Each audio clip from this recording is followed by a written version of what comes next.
नमस्कार दोस्तों मलखान सिंह एक ऐसा डाकू था जिसने अपने सदस्यों के लिए एक नियम बनाया था। यदि कोई किसी महिला पर गंदी नज़र डालेगा तो उसे चौराहे पे खड़ा कर कर गोली मार दी जाएगी। रैप के कई मामलों में मलखान सिंह ने ऐसे किया भी था। इसके बाद चंबल के आसपास के इलाकों में रैप होना बंद हो गए थे। मलखान सिंह की गैंग के लोग भी कोई भी महिला सामने आती थी तो गर्दन झुकाकर उसके पैर छूकर आगे बढ़ जाते थे। चंबल के आसपास के गांव में रैप होना बंद हो गए थे। मलखान सिंह का जन्म भिंड जिले के बिलाव गांव में हुआ था। मलखान सिंह का गांव के सरपंच कैलाश नारायण पंडित द्वारा मंदिर की जमीन पर अतिक्रमण करने को लेकर था। मंदिर की जमीन के विवाद पर ही मलखान सिंह को चंबल का डकैत बनना पड़ा।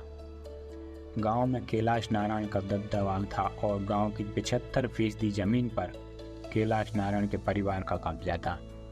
इसमें ज़्यादातर जमीन गरीबों की छीनी हुई थी।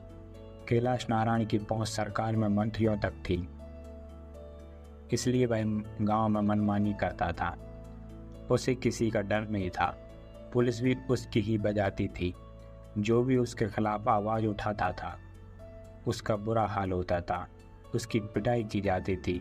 यह बात गांव के 17 वर्षीय मलखान को बहुत बुरी लगती थी और वह इसका विरोध भी करता था।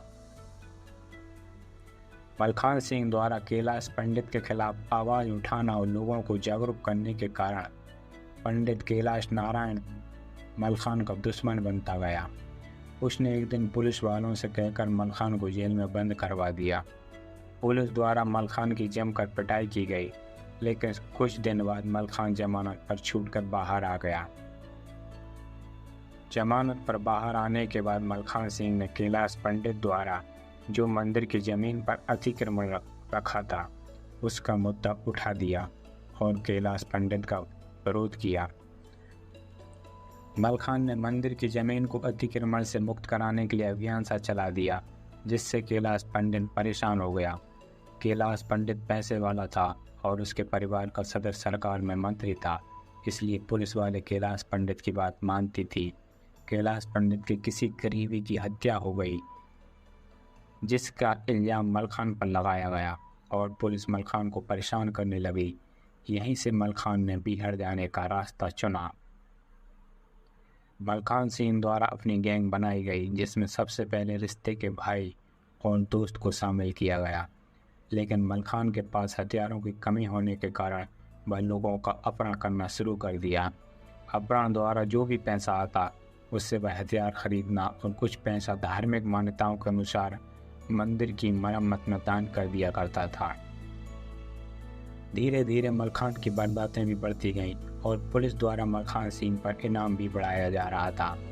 5 महीने के दौरान ही पुलिस ने मलखान सिंह पर 5,000 का इनाम घोषित कर दिया।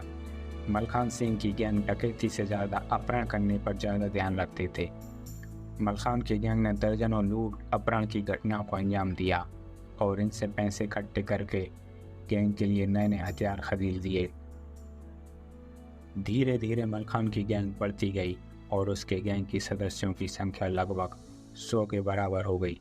मलखान की गैंग 3 राज्यों उत्तर प्रदेश, मध्य प्रदेश और राजस्थान में सक्रिय हो गई और एक से बढ़कर एक वारदात को अंजाम देने लगे। मलखान सिंह के पास पुलिस से भी अधिक नए हथियारों की भरमार थी। डाकू मलखान सिंह पर 1980 तक 94 से ज़्यादा मामले दर्ज हो गए थे, जिसमें 17 मर्डर, 28 अपहरण, 19 मर्डर का प्रयास और 18 डकैती के मामले शामिल थे।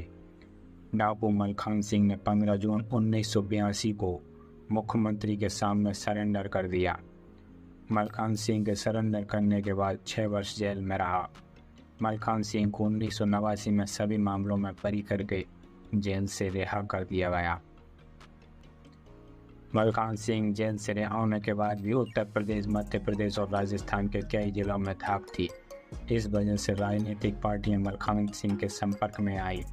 मलखान सिंह ने भारतीय जनता पार्टी के लिए चुनाव प्रचार भी किया। मलखान सिंह ने 2014 में कांग्रेस पार्टी को कोसा और बीजेपी को जिताने की अपील की।